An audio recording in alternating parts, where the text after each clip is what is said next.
tardes me estaba divirtiendo en el parque de atracciones de Contextos Salvajes. Pasen, pasen y vean al elefante que mea. Pasen, pasen. Buenas tardes, yo soy Ricardo Bajo Herreras y este es un programa serio. ¡Ya! No, es mentira, no es serio. Somos Contextos Salvajes. Por Aviala Televisión, ¿dónde si no? Somos el único programa internacionalista de la televisión boliviana. Eso es lo único que podemos decir.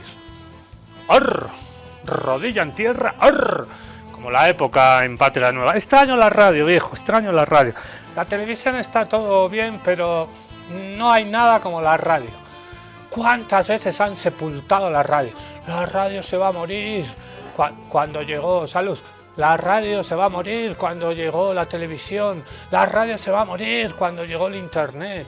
La radio se va a morir cuando llegaron las redes sociales. Y ayer a la noche, viejo, ayer a la noche, entre las 11 de la noche y la 1 de la madrugada, mucha gente oyendo la radio. Mucha gente sí, viendo la tele, pero algunos ahí ya medios durmiendo. Ay, gol de Bolivia. Y oyendo la radio y las cancheras que llevamos al estadio. Yo voy al estadio Hernando Siles y a Villa Ingenio cada vez que hay un partido de fútbol y siempre voy con la radio. Y la gente que no es futbolera se pregunta, estos tipos que llevan la radio para ver el partido, para escuchar, mejor dicho, el partido que están viendo, ¿les falta un tornillo?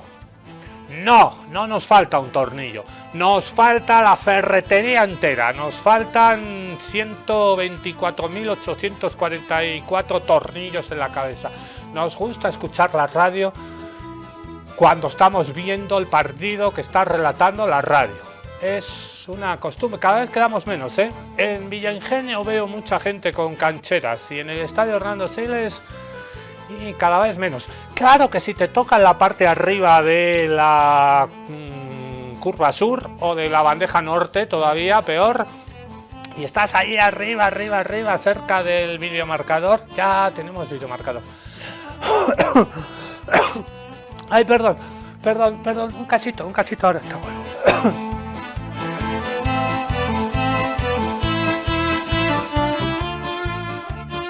Van a disculpar.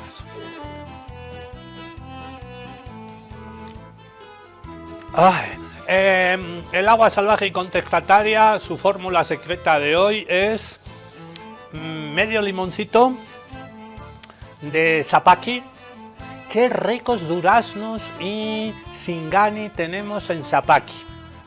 Valles paseños cerca de los Yungas. En Zapaqui hay unos limones, unos duraznos y hacemos un singani en La Paz que ya quisieran los tarijeños, ya mentira. Moscatel de Alejandría, la uva con la que hacemos el singani en Zapaqui. Un saludo a toda la gente que nos sintoniza en Zapaqui, ya nos deben sintonizar 4 en Zapaqui. Un saludo para los 3 que nos están viendo. ¿De qué estaba hablando? Ah, de la radio. Cuando estás arriba ahí en la bandeja alta de la recta de general, en el estadio Hernando Siles, de la curva norte, de la curva sur, los jugadores se ven así chiquititos. Y los números a veces no se ven. Y hay equipos de fútbol que llevan los dorsales y no se ve un carajo. No colaboran con la hinchada. Entonces llevas la radio y la agarra Justiniano para el Patito Rodríguez, el patito para Cauterucho para Dorni, fuera. Y te enteras de quién está teniendo la pelota en sus pies. Así que un saludo para... No solo hay que felicitar a los radialistas el Día del Padre, es el Día del Carpintero, ese día todo es, ¿no? Así que aguante la radio, no sé por qué estoy hablando de esto. Nuestra editorial de hoy se llama, ¿por qué no la hemos puesto? Ahí está, el agua, la otra carta de Irán. Nos dijeron hace mucho tiempo que las guerras iban a ser por el petróleo, por el litio, por el gas, por el oro, por la plata, por el estaño, por los recursos naturales, sobre todo minerales y sobre todo hidrocarburíferos. Paréntesis, lo de mezclar, que nos han engañado porque mezclaron el aceite con la gasolina trucha. En la gasolina trucha hay goma, no hay aceite, nos están engañando. Cierro paréntesis.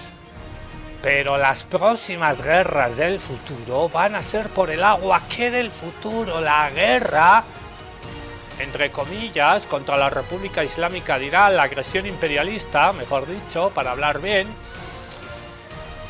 La actual agresión imperialista contra la República Islámica de Irán ya está en el futuro, porque el agua está siendo un componente vital. Hoy Donald Trump ha dicho...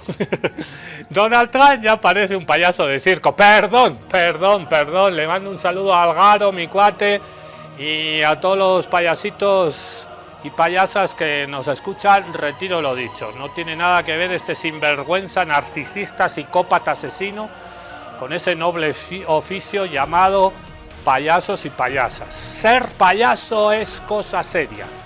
Un gran libro de mi amigo compatriota vasco y Ahtamasi, Alex Ugarte Ayala, que no nos está viendo porque se fue. Se fue. El agua, la otra carta de Irán. Hoy el señor Donald Trump ha dicho que Irán le ha pedido una tregua, que sí, que ya lo va a considerar. Y los capos de Irán han dicho, no hemos hablado con este cuate, no vamos a hablar. Hay negociaciones en Pakistán, en la capital, Islamabad. Y hoy Pakistán y China, sus cancilleres se han reunido en Pekín. El canciller de Pakistán le ha ido a abrazar al canciller chino y el canciller chino ha dicho, che, cuidadito, para atrás. Y el pakistaní le quería abrazar y el chino así, no me abraces. No se abrazan los chinos. A veces dudo que se den besos. Ya, mentira. Ni hao, xie. Un saludo para mi amigo Dai de la embajada de China, al que nunca le he dado un abrazo. La próxima vez que te vea, Dai, te voy a dar un abrazo. Espero que me lo permita. Somos compañeros, camaradas. ¿De qué estaba hablando? Ah, del agua. El agua, la otra carta de Irán. Ha dicho China y Pakistán que tienen un plan de 5 puntos y el más interesante es el último. El último, que dice que Estados Unidos tiene que respetar la Carta de Derechos Humanos, digo, la Carta Fundacional de Naciones Unidas.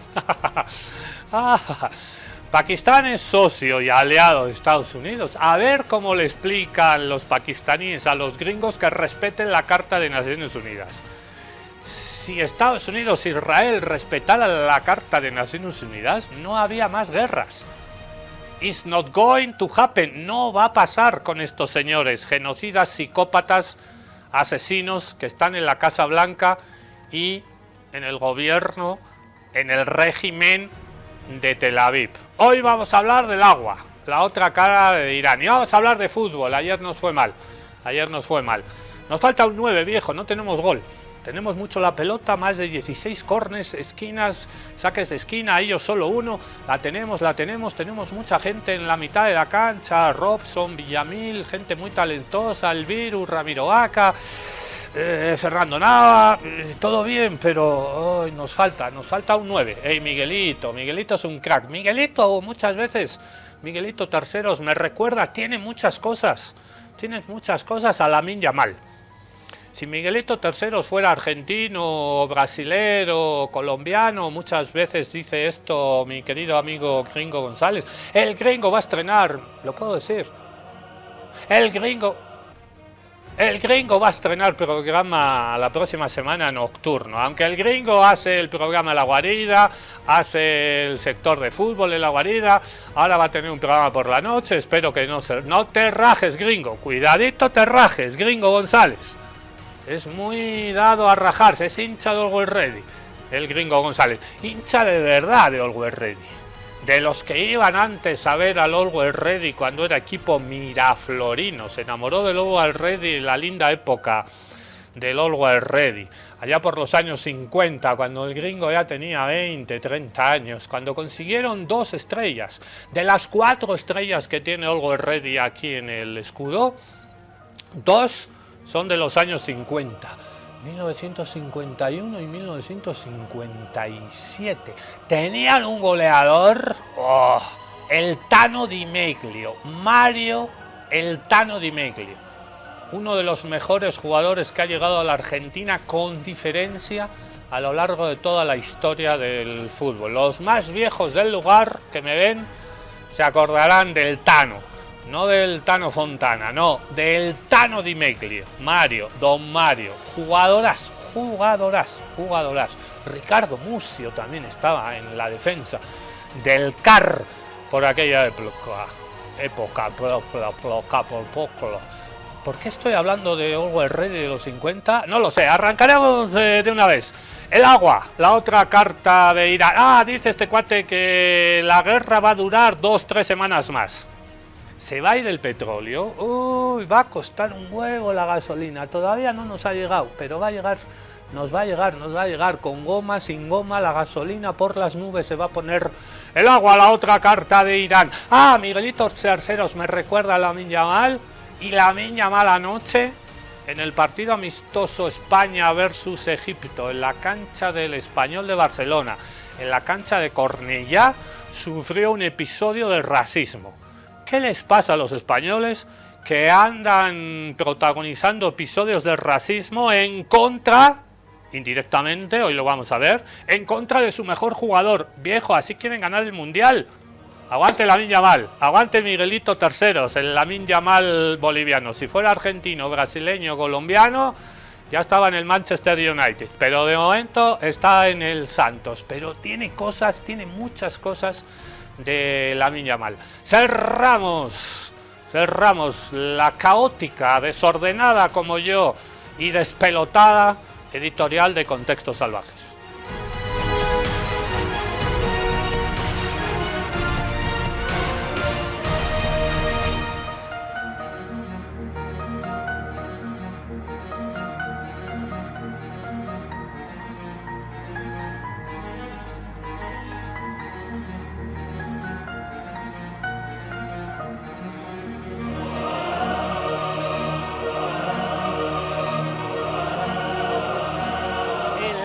El agua en el centro del conflicto. Te vas a enterar mucho. Bajada caminando para el canal y en el Choqueyapo, aquí a la altura de la calle 1 de Obrajes, ha vuelto la gente a echarse al río. Bajan por unas escaleras y están buscando oro en el Choqueyapo. Hacía muchos años que no veía esto, pero el oro está... La última vez que chequeé el precio estaba a $5.400 la onza de oro. Y Choqueyapu, etimológicamente hablando, significa eso. Ríos de oro. Hay oro en el Choqueyapu. Si encuentras una pepita así pequeñita, por ahí son, si hasta 5.400, por ahí $500 al cambio. Aguanten los buscadores de oro del Choqueyapu, en esas aguas turbias e infectadas, el agua en el centro del conflicto, la agresión imperialista contra Irán. Wota. Durante años se predijo que las guerras serían por petróleo. Tiempo después se empezó a decir algo más inquietante, que serían por el agua. Hoy, en Medio Oriente, ambas cosas están empezando a cruzarse. En la guerra de Estados Unidos e Israel contra Irán, el blanco ya no es solo militar. Estados Unidos atacó una planta desalinizadora en Irán, en la isla de Qeshm, en el estrecho de Hormuz. Ese golpe no cayó sobre soldados, sino sobre el suministro de agua de al menos 30 municipios. Estados Unidos cometió un crimen flagrante y desesperado al atacar una planta desalinizadora de agua dulce en la isla de Qeshm. El suministro de agua en 30 aldeas se ha visto afectado. Atacar la infraestructura de Irán es una acción peligrosa con graves consecuencias. Este precedente lo sentó Estados Unidos, no Irán. Después vino la amenaza. Donald Trump planteó el hecho de atacar la infraestructura energética iraní. Si Irán no abre completamente, sin amenazas, el estrecho de Hormuz en un plazo de 48 horas a partir de este preciso momento, Estados Unidos atacará y destruirá sus diversas centrales eléctricas, comenzando por la más grande. Gracias por su atención a este asunto. Y la respuesta de Teherán fue contundente. Irán responderá atacando las centrales del régimen ocupante y las de los países de la región que abastecen de electricidad a las bases estadounidenses. Eso pone en la mira a las plantas desalinizadoras de países aliados de Estados Unidos donde hay bases militares: Arabia Saudita, Qatar, Bahrein y Emiratos Árabes Unidos. Y aquí está el dato clave. En Qatar y Bahrein, el 100% del agua potable depende de la desalinización. En Emiratos Árabes Unidos, más del 80%. Y en Arabia Saudita, cerca del 50%. Sin esas plantas, no hay agua. No hay reservas suficientes. No hay alternativa inmediata en una de las zonas más áridas del planeta. Aunque esto no es nuevo.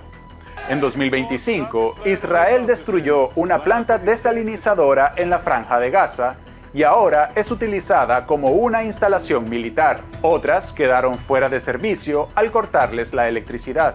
En 2023, atacó repetidamente la infraestructura hídrica del Líbano, dejándola inoperativa.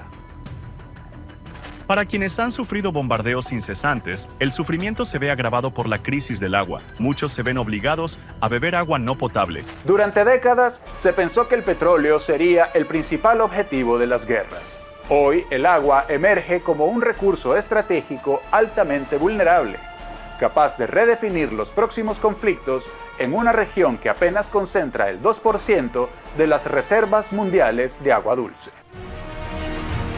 Terrible el temita del agua, ¿eh? Ya van más de 6.000 muertos por esta agresión nazi-sionista gringa en Asia Occidental. Y dice Donald Trump que la guerra va a durar 2-3 semanas más. Pero está llamando a Pakistán, por favor, díganles a los iraníes que me rindo, sí, que me he equivocado, que los sionistas me han convencido de una guerra que no podíamos ganar. Por favor, please. Y una de las razones de esas ganas que tiene Donald Trump de acabar una guerra y obviamente presentarse como el ganador, porque eso de quedar como loser no queda bien, una de esas razones es el portaavión US Gerald Ford. ¿Qué ha pasado con este portaavión? Dicen los iraníes que lo han hundido. Otros dicen que se ha retirado de mutuo propio. Otros dicen, esta teoría es loca, viejo. Otros dicen que se han atascado los inodoros en el portaavión y que han tenido que salir rajando llenos de... No voy a decir la palabra, que hay gente tomando el tecito a esta hora. ¿Qué ha pasado con el portaavión US Gerald Ford? Que este portaavión no estaba en el Caribe cuando intentaban chantajear a la República Bolivariana de Venezuela. Y claro, fueron del Caribe Sur hacia el Golfo Pérsico, hacia el Mar Rojo. Y claro, los cuates están... Donald Trump, estamos hasta las pelotas de estar en el portaavión. No tenemos ni para ir a... Me voy a callar. El segundo portaaviones que ha decidido enviar a Medio Oriente. Díganos el por qué esa decisión. En el caso de que no lleguemos a un acuerdo, lo necesitaremos. Si no hay acuerdo, lo utilizaremos. Si llegamos a un acuerdo, haremos que regrese. Estará partiendo muy pronto. Ya tenemos uno afuera, ya estacionado. Y de ser necesario el otro, ya estará posicionado. Es una fuerza muy grande. El USS Gerald R. Ford, el portaaviones más grande del mundo, está en la lucha con las fuerzas estadounidenses que apoyan la operación Epic Fury, que lanza aviones desde el mar Mediterráneo Oriental. El USS Gerald Ford, el más poderoso portaaviones de la Armada de Estados Unidos y probablemente del mundo, ha quedado fuera de combate. El navío militar de 100.000 toneladas de peso y casi 5.000 tripulantes ha llegado a la isla de Creta para ser reparado y no podrá entrar en operaciones entre 1 a 2 años. Estados Unidos hizo mucho ruido con el portaaviones y huyó. Según Estados Unidos, el navío sufrió un incendio que duró más de 30 horas en el área de lavandería, dejando a casi 200 soldados con afectaciones por inhalación de humo. Sin embargo, muchos cuestionan la versión estadounidense y atribuyen la retirada a daños causados por misiles iraníes. La retirada repentina del portaaviones USS Gerald R. Ford del campo de batalla y el fracaso en brindar apoyo militar a las fuerzas estadounidenses, agotadas y derrotadas en la región de Asia Occidental, junto con sus conflictos internos, han demostrado lo ilusorio del poder material de los arrogantes. Este gigante monstruo militar del que ustedes hablan no es más que una apariencia de papel, frágil y vacía, para las Fuerzas Armadas de Irán. Estados Unidos se ha quedado sin una pieza clave en su poder militar, evidenciando haber entrado en una guerra donde pareciera no haber previsto la respuesta de Irán o que sus medios disponibles no están a la altura de su enemigo. Y lo de la lavandería, no es creíble. Eran los baños el problema, los baños. Se atascaron los baños. Debía oler ese portaavión. Debe oler tan mal como las aguas del Golfo Pérsico. El impacto de la guerra, de la agresión imperialista contra Irán, contra Palestina, contra Líbano, contra la República Árabe de Siria, en la vida marina está siendo atroz. Antes, una foto de por qué Irán va a ganar la guerra, o la está ganando ya. Esto es una foto de la guerra entre Irán e Irak en los años 80. Duró casi la guerra 9 años. Fue una guerra obviamente inventada por los Estados Unidos, apoyando al Saddam Hussein, apoyando a Irak. Luego Saddam Hussein dejó de ser una ficha maleable para los Estados Unidos y lo tumbaron y lo asesinaron y derrocaron al gobierno de Saddam Hussein. Pero en los años 80 Saddam Hussein era una fichita de los Estados Unidos y del Estado sionista de Israel. Y le hicieron la guerra, una guerra, murió mucha gente, millones de personas. ¿Millones? Cientos, miles, mucha gente. Y obviamente Irán ganó la guerra, fue una guerra de desgaste. Y esta es una foto de esa guerra, en los años 80, entre Irán e Irak. Los soldados de Irán se ataban la pierna a la ametralladora para no huir. Por eso Irán ganó esa guerra, por eso Irán está ganando esta guerra, por la valentía de los soldados de Irán, que luchan con convicción, no luchan por plata. Hay una diferencia entre el ejército estadounidense, que son mercenarios, te ofrecen la visa, la tarjeta verde, la green visa a los latinos, a los pobres de Estados Unidos, a los extranjeros, hijos de extranjeros, vayan a luchar por los Estados Unidos y a la vuelta les vamos a dar su visa. Es decir, luchan por plata, por interés, son mercenarios, dichos de otra manera. Y los iraníes no son mercenarios.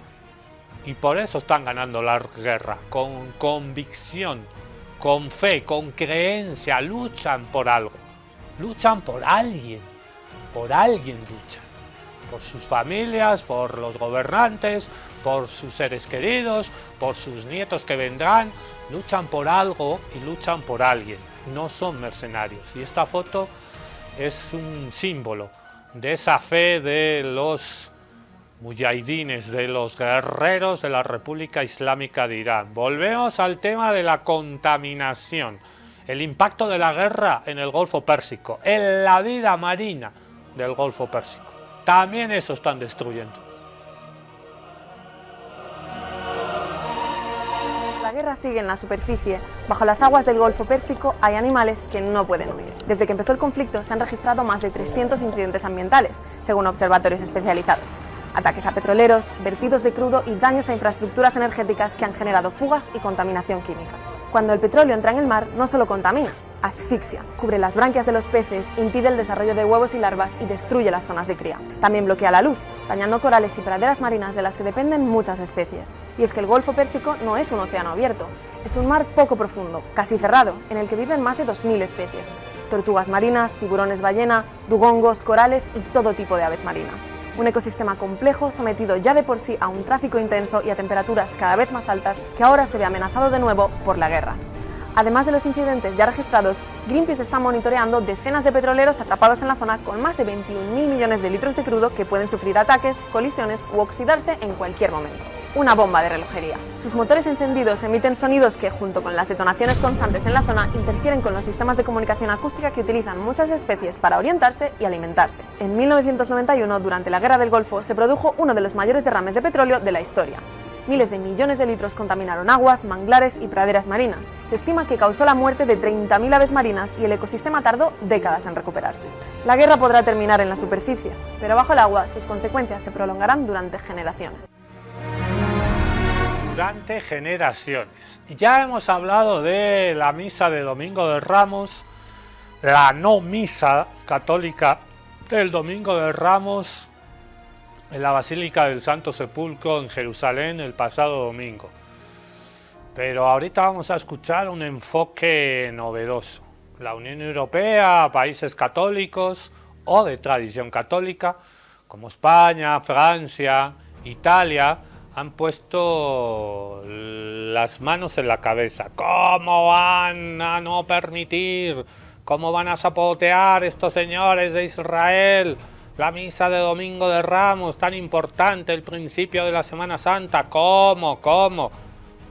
Parece que escandaliza más que no se celebre una misa, que se asesine a más de 22.000 niños y niñas en Palestina, parece. Es curioso, o mejor dicho, es revelador, que mandatarios de todo Occidente salgan en tromba contra Israel. Por el asesinato de niños, por el genocidio sin fin, ¿qué va?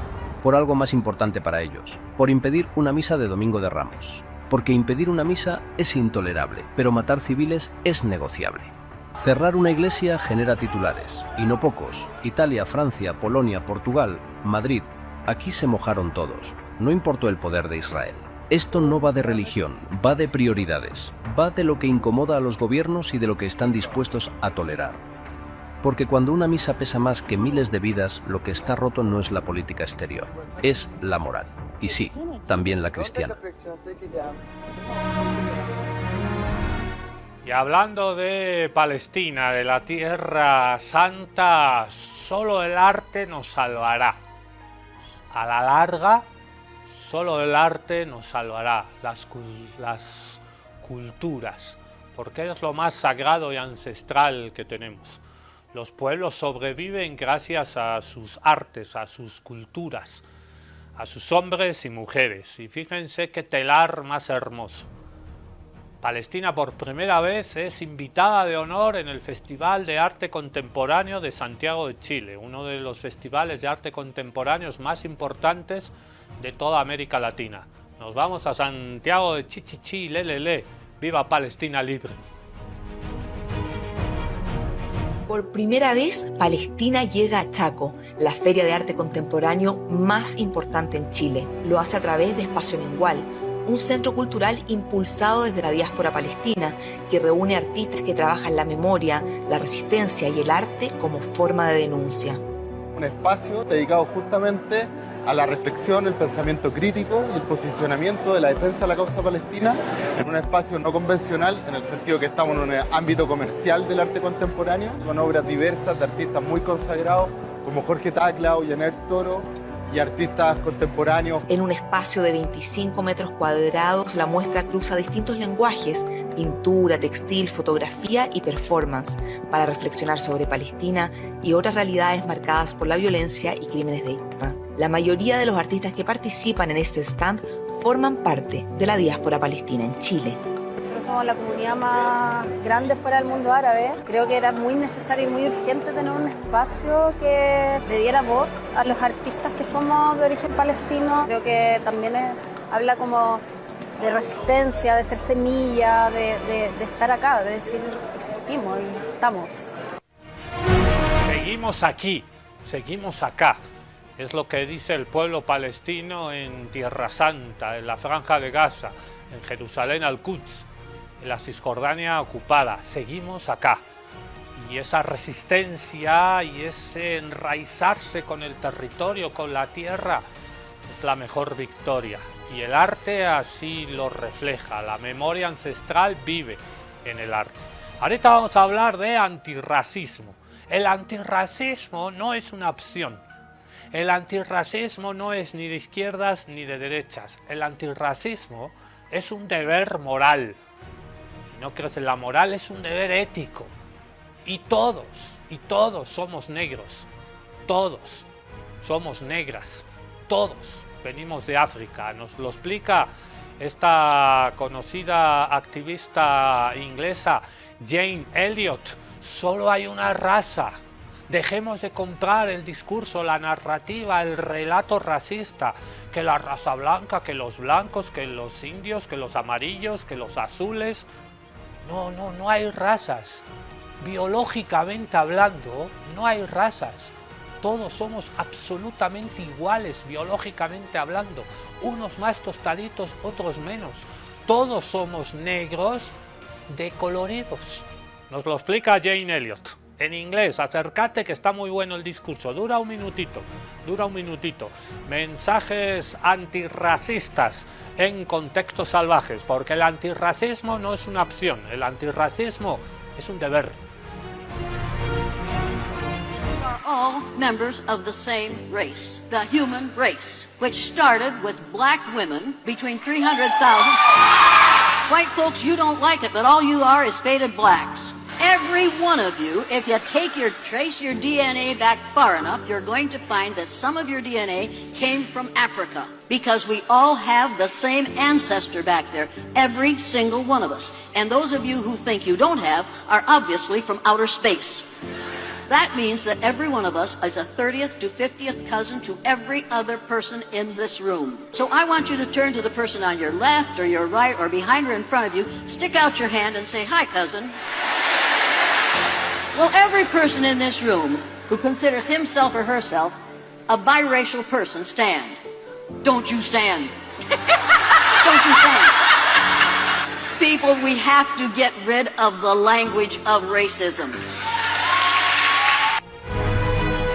Genia absoluta, Jane Elliot. Todos somos primos. Eso lo saben bien en el oriente boliviano, en Santa Cruz, en Beni, en Pando. Todos son primo, mopri. Todos somos primos. Todos somos parientes. Stop racismo. Stop xenofobia. Stop machismo. Stop LGTfobia. Stop gordofobia. Stop islamofobia. Ayer se celebraba un partido amistoso rumbo al próximo mundial entre España y Egipto. Los argentinos no quisieron jugar la finalísima y España se tuvo que buscar, también la Argentina, 2 amistosos, y España jugó ayer a la noche en la cancha del Español, del RCD Español. La cancha se llama Cornellá, antes jugaban en Sarriá. Le llaman a los hinchas del Español periquitos. Y tienen una hinchada de ultraderecha. Su barra brava es de ultraderecha desde hace mucho tiempo. Barra de ultraderecha que tiene el apoyo del club. Porque todas las barras bravas tienen el apoyo de los clubs. Les dan entradas, viajes, les prestan locales para guardar los bombos, etcétera. Historia ya conocida. Y la Federación Española de Fútbol, como quería llenar la cancha de Cornellá y hubiera buen ambiente y se animara a la roja, pues le dio entradas a toda la hinchada fascista, racista, ultraderechista del Español de Barcelona. El otro equipo de la capital catalana. Obviamente, la gran mayoría es hincha del Barça y hay unos poquitos señores en Barcelona que son hinchas del Español. Que evidentemente la gran mayoría son españolistas, la hinchada del Barça es nacionalista, independentista catalana en su mayoría, y hay un conflicto en la capital catalana entre el Español y el Fútbol Club Barcelona, el Barça, cuyo lema es: el Barça es más que un club, porque representa un sentimiento nacionalista. Durante la Guerra Civil Española asesinaron al presidente, lo fusilaron al presidente del Fútbol Club Barcelona, porque el Barça es más que un club. Representa y es símbolo de las libertades del pueblo catalán.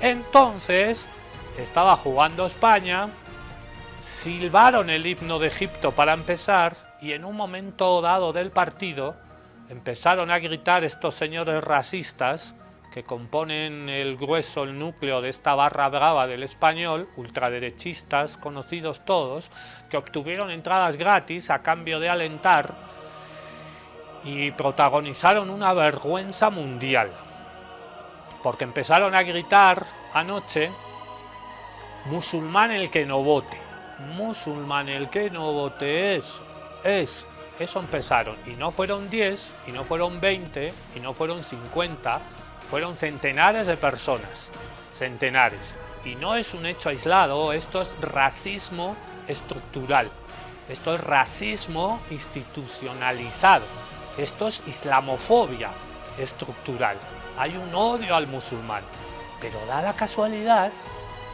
que la estrella del Fútbol Club Barcelona y de la selección española es musulmán. Sus padres son musulmanes, su abuela es musulmana y él se reconoce como musulmán practicante. Y hoy Lamine Yamal, hoy miércoles, ha tuiteado en sus redes sociales, en Instagram creo que ha sido: yo soy musulmán. Y ayer, cuando terminó el partido, todos los jugadores españoles saludaron a la hinchada, menos Lamine Yamal, que se fue, cabizbajo. Y hoy ha tuiteado: yo soy musulmán. Existe islamofobia en el Estado español y el fútbol canaliza. ¿Qué tiene el fútbol que no tienen otros espacios? No vas al cine, al teatro, a un concierto de música y empiezas a gritar: musulmán el que no vote no. El fútbol tiene espacios de impunidad. Ese es el problema, la impunidad. Porque ayer el partido España-Egipto no se paró, no se detuvo. El árbitro no paró el partido. Apenas pusieron un mensaje en el videomarcador: por favor, dejen de gritar eso. Pero los códigos, los reglamentos, los procedimientos, el protocolo de FIFA manda parar el partido. Avisar que si sigue los cánticos, y si sigue los cánticos racistas, homófobos, islamófobos, xenófobos, se suspende. ¿Cuándo se va a suspender el partido? ¿Cuándo se van a quitar puntos? ¿Cuándo la FIFA va a castigar estos episodios de islamofobia? Flaco favor le hacen esos hinchas de la selección española a su selección española, porque su mayor estrella es musulmán. ¿Qué va a pensar Lamine Yamal? ¿Que se va a rajar, que va a meter la pierna, que va a hacer una jugada a lo Miguelito Terceros para darle un título, una Copa del Mundo a España, donde le gritan musulmán el que no vote? Racismo, islamofobia en el fútbol. ¿Hasta cuándo? Hasta cuando digamos basta, de verdad. Y esto también pasa en Bolivia. Cuidadito, ¿cuándo vamos a parar un partido por episodios racistas? Y pasa en El Alto, y pasa en La Paz, y pasa en Cochabamba, y pasa en Santa Cruz, y pasa en Sucre, y pasa en el Capriles de Cochabamba, pasa en todas las canchas. ¿Cuándo el fútbol va a dejar de ser un espacio de impunidad para los racistas, para los fascistas? ¿Cuándo? ¿Hasta cuándo?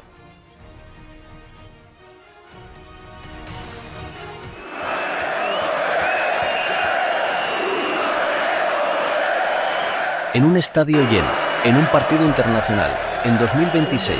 Sí, es un síntoma, el síntoma de una sociedad enferma de racismo.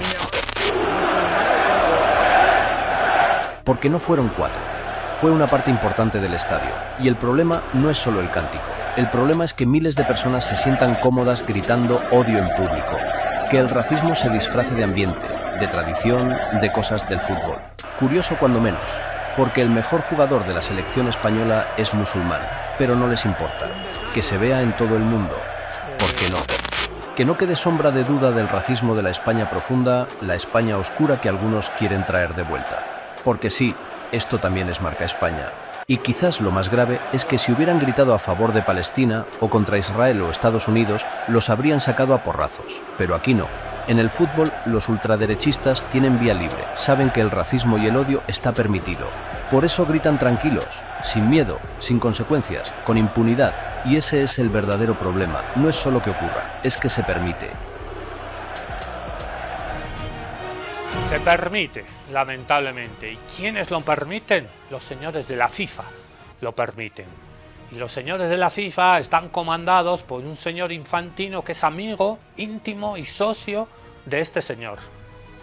Y el señor que dirige la Liga Profesional de Fútbol en España es un abierto simpatizante de la ultraderecha. Militó en partidos de ultraderecha el señor Javier Tebas. Por eso salen a decir, como salió anoche a decir el presidente de la Federación Española de Fútbol, que lo que acabamos de ver son episodios aislados. No, no son episodios aislados. Porque se le ha gritado cosas parecidas a Vini, a Vinicius Junior, la estrella negra del Real Madrid. Se le han gritado cosas parecidas a la estrella de mi equipo, Nico Williams Jr., también negro. Se le han gritado en esa misma cancha, en Cornellá. Se le han gritado y se le han hecho onomatopeyas del mono a otro jugador de mi equipo, a Iñaki Williams, su hermano. No son. Y a Samuel Eto'o en su momento, cuando jugaba para el Barça. Y no son al arquero negro del Rayo Vallecano. No son episodios aislados. Hay racismo en el Estado español. Hay racismo también en Bolivia. ¿No lo queremos ver? Ok, no lo queremos ver. Y es un racismo estructural e institucionalizado, que rima con las ansias expansionistas de este señor. La última de este señor. Lo ha dicho su secretario de defensa, su secretario de guerra, Pete Hegseth. Ha dicho que están pensando si Israel puede expandir su mapa al mapa del Gran Israel y está ocupando, invadiendo y anexionando territorios ajenos. ¿Por qué Estados Unidos no lo puede hacer? Si se lo estamos permitiendo a Israel. Acaba de plantear el ministro de Defensa, secretario de Guerra de este señor, la idea de la Gran América del Norte. Obviamente esto no sale en otros canales de televisión. Cuidadito, no vaya a ser que se enojen los que ponen la plata. La Gran América del Norte. Significa el expansionismo y la ocupación de Estados Unidos, que se queden con Canadá, que se queden con México, que se queden aquí con todo Centroamérica y más para abajo, que se queden con Colombia, con Venezuela y con Ecuador. Todos esos países formarían parte de la Gran América del Norte. Hasta Ecuador, viejo. Hasta Ecuador.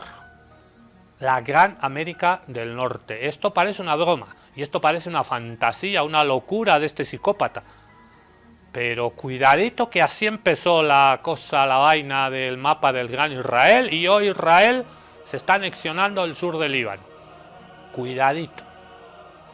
Lo escuchamos al secretario de guerra del Imperio Norteamericano, que acaba de lanzar la idea, eso de América para los americanos, no, la Gran América del Norte, la doctrina Monroe 2.0, la doctrina Monroe, nos vamos a quedar con todo y se anula la soberanía de todos los países de Centroamérica, Colombia, Venezuela y Ecuador. Parece una distopía, parece una locura, pero cuidadito que estos cuates van lanzando la idea y si nadie reacciona es que métele nomás, dale. Drawn a new strategic map from Greenland to the Gulf of America to the Panama Canal and its surrounding countries. At the Department of War, we call this strategic map the Greater North America. Espera, la Gran América del Norte. Vamos a ver este mapa que plantean Trump y Pete Hegseth. Desde Groenlandia hasta el Canal de Panamá. Pero, ¿y esto por qué? Because every sovereign nation and territory north of the equator, from Greenland to Ecuador and from Alaska to Guyana, is not part of the Global South. Ah, momento, ampliamos el mapa. Ya no solo Panamá, ahora también los países hasta Ecuador y Guyana entran en el club. O sea, Washington decide así nomás que estos países de Centro y Sudamérica ya no son el sur global. Sin consultarles, claro, pero Hegseth todavía no nos ha explicado bien el porqué. When adversaries conduct incursions in this hemisphere, off the coast of a U.S. state, Alaska, or off the coast of Greenland, or in the Gulf of America or the Caribbean, that is a direct threat to the United States homeland. Ah, vale, no es que de repente Washington nos quiera incluir por amor al arte, es que se sienten amenazados por potencias como China y Rusia, que llevan años expandiendo sus relaciones en Latinoamérica a través de acuerdos bilaterales que Estados Unidos no puede controlar. Entonces, pues se convierten en adversarios. They seek to displace the historic North-South relationship that we've always shared. ¿Qué relación? La de golpes de Estado, intervenciones y la búsqueda de su propio beneficio económico y político en nuestros países. Our strength is in our shared purpose, in the training we do together, the capabilities we have to do, we can do together. Claro, juntos. Y ojo, esto no es nuevo, ya lo vimos con el corolario Trump a la doctrina Monroe en 2025. Pero ahora parece que ya no somos el patio trasero, ahora somos la gran América del Norte. Son unos capos, ya me dan risa, ¿no? Ecuador, Colombia ya no son el sur global, ya forman parte de la gran América del Norte. Y las 3 Guyanas también, por supuesto. Y no sé cómo van a ser del trocito gigantesco de Brasil, que también queda supuestamente en el norte.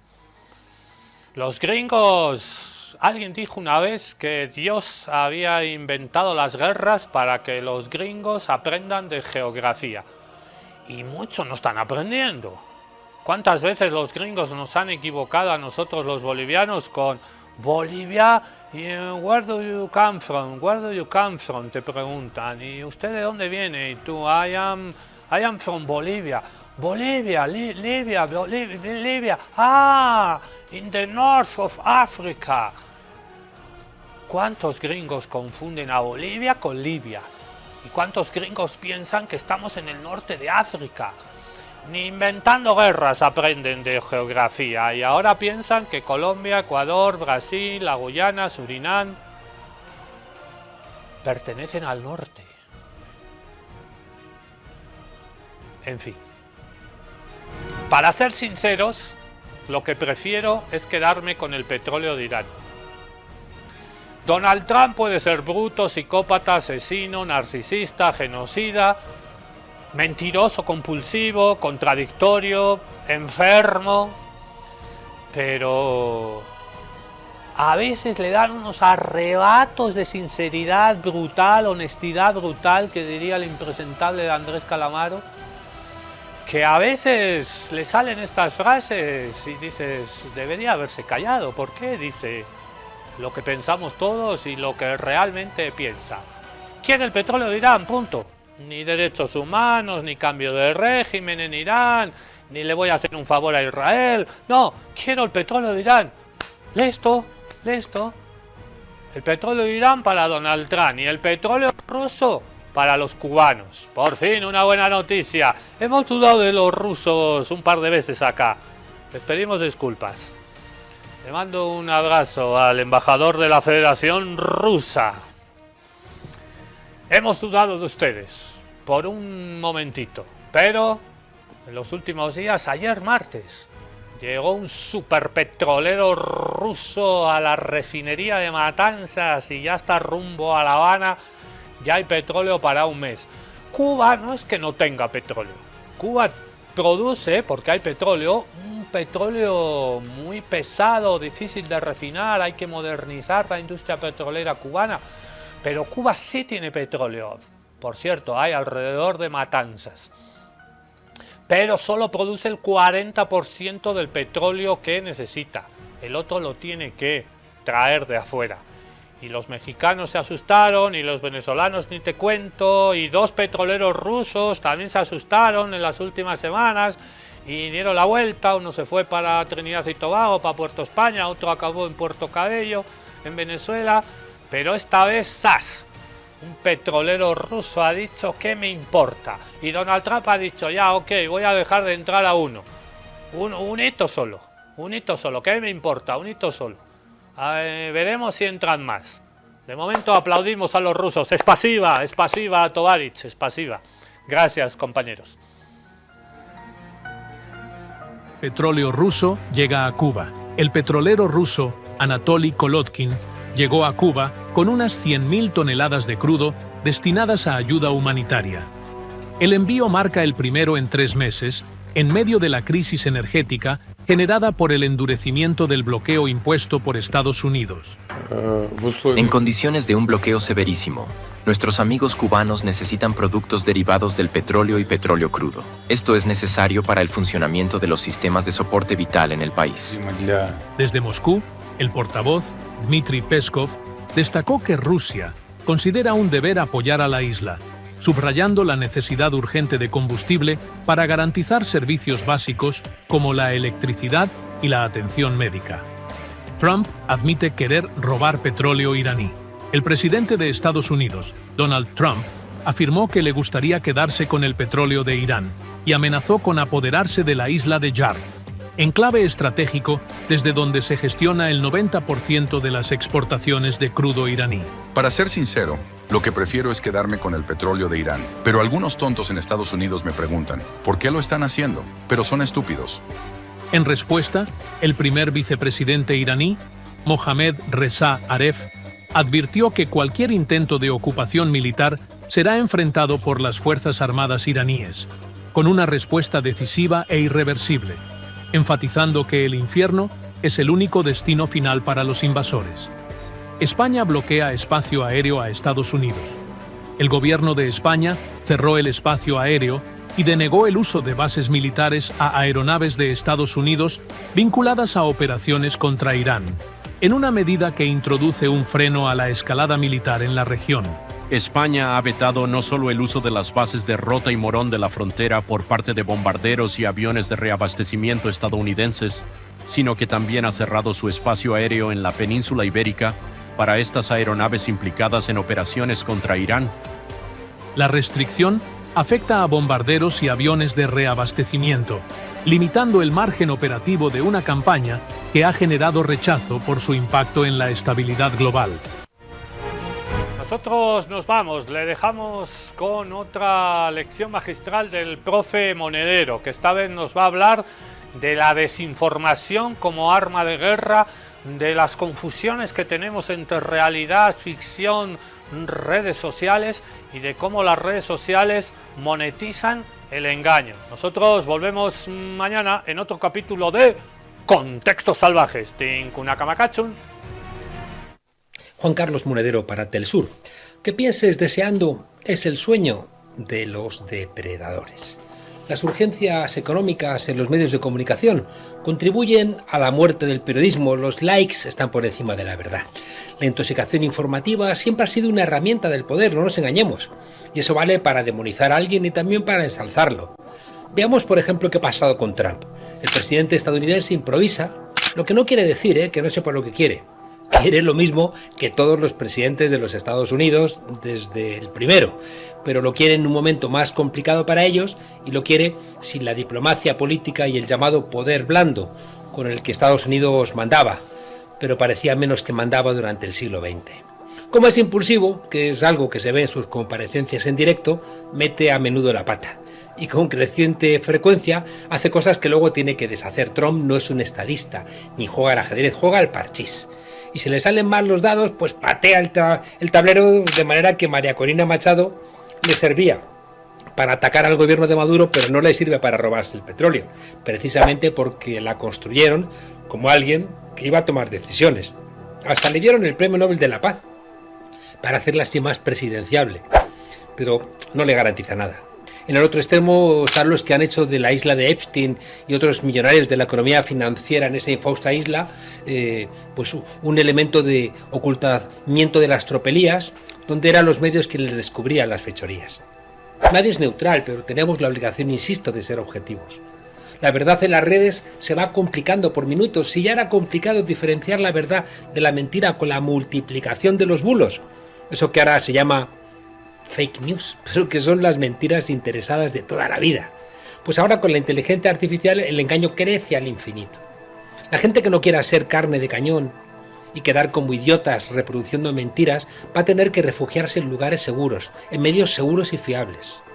Los que opinamos podemos equivocarnos, pero mentir a propósito es tocar mal la trompeta por razones ajenas a la música. No te compres ese disco. Nadie es neutral, pero repito, tenemos la obligación de ser objetivos. La izquierda se equivoca cuando cree que las cosas van mejor de lo que van. Ese optimismo irredento no siempre es lo mejor para pelear en momentos difíciles. ¿Qué tenía que pensar la izquierda alemana en 1933, después de que les disolvieron el gobierno de Prusia, donde mandaba la socialdemocracia? Y poco después Hindenburg, el presidente, decidió que gobernaría Hitler, que aunque no había sacado mayoría suficiente en el Parlamento, podía responder a sus intereses. ¿Qué haces? Dices que Hitler es un idiota, es un loco, que comete errores. Desde fuera del país podrían decir, no, es que Hitler no va a poder tener varios frentes abiertos, cometerá errores, no tiene armamento suficiente, la inflación le debilita internamente. O tenías que hacer una lectura correcta de que el Tercer Reich iba para largo y además tenía muy malas intenciones, porque te obligaba a organizarte sabiendo que venían tiempos duros. Ahora hay mucha gente que habla del declive de los Estados Unidos, pero no suele dar elementos objetivos que demuestren ese declive. Yo soy de los que opinan que Trump puede caer, pero más bien por errores estratégicos, o tácticos, no porque Estados Unidos no tenga capacidad para hacer lo que está haciendo. En cualquier partida, si piensas que el adversario va a mover la ficha que más te beneficia, no vas a durar mucho. Hitler, sabemos hoy, se equivocó invadiendo la Unión Soviética, y es posible que Trump se haya equivocado bombardeando Irán, porque puede desencadenarse una guerra a la que se sumen más actores y no sabes el resultado. Pero hemos visto a media América Latina arrodillarse en el escudo de las Américas frente a Trump. Hemos visto a Alemania totalmente subordinada. China sigue en un silencio atronador. Creo que es conveniente que no pensemos deseando.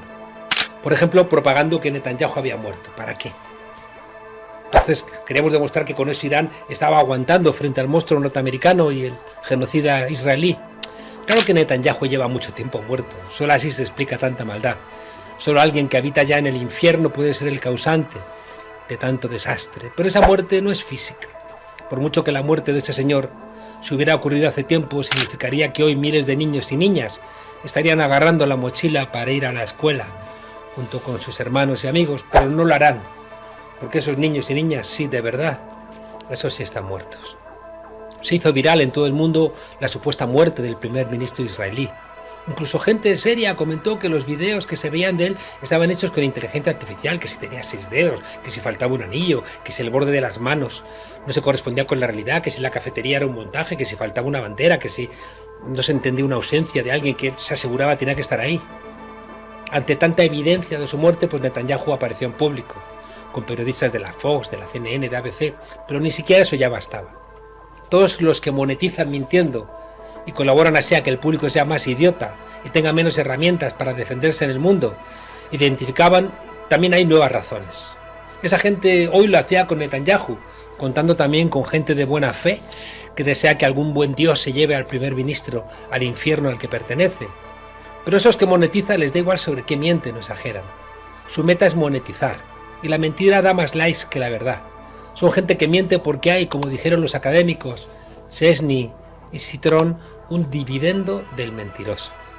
Como dice el periodista Jair Rosenberg en el Atlantic, si la mentira se convierte en la normalidad y al suplantarse en la realidad por delirios, desaparece la posibilidad de hacer política racional y estamos en un callejón sin salida.